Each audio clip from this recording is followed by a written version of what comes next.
Okay, so now we're coming on to another non-price determinant of demand, another factor that causes a shift of the demand curve. Okay, so what we've already said was we've already talked about taste of the consumers, we've already talked about the prices of other related goods, and now what we're going to be talking about is how buyers' expectations of the future price affects the demand for a good today. Okay, so that's what we're saying.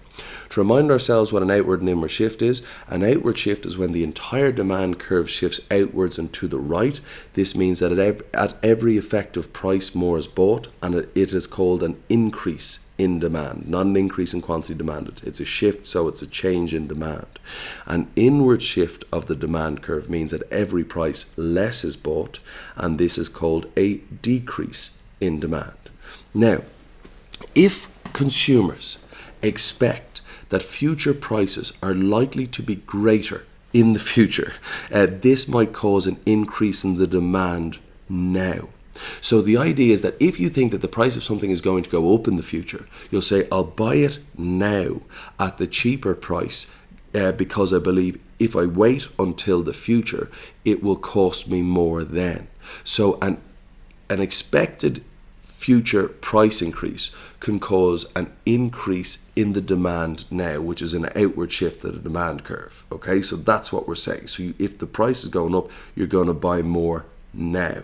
Okay, now if on the other hand future prices are expected to fall, then this will cause a decrease. So if the consumer thinks that prices are going to fall, this will cause a decrease now. People will buy less of the good now, and it will result in an inward shift now, today. Okay, so if the consumers in general expect that the price will rise in the future, this will cause an outward shift in the demand curve today, showing that at every effective price more is bought. And again, I'm only showing this at price P1, but any price more would be bought compared to the previous demand curve.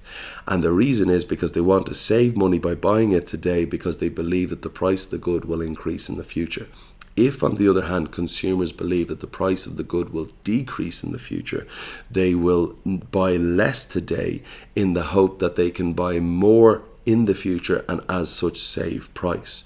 So particularly this can be true for houses and things like that. If consumers believe that the price of houses are going to fall in the future, they will forego the purchase of houses today, and as such the demand for houses today will fall, which causes an inward shift in the demand curve. And that's all that's happening there. However, I will say that there are exceptions. What happens if you expect the price of fish to rise in the future?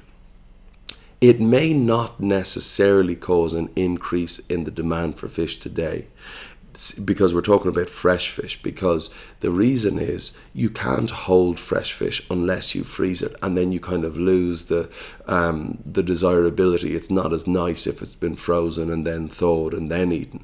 So the idea is that if the good is perishable, you can't really stock up on it today. Now, I suppose you can and you can freeze it, but still, if the good is perishable, you can't stock up on it so much today, because it will go off by the time that you want to use it or to consume it. So this doesn't, like everything in economics, it doesn't always apply in every single case. But for most things, at least non-perishable goods, this logic certainly does apply.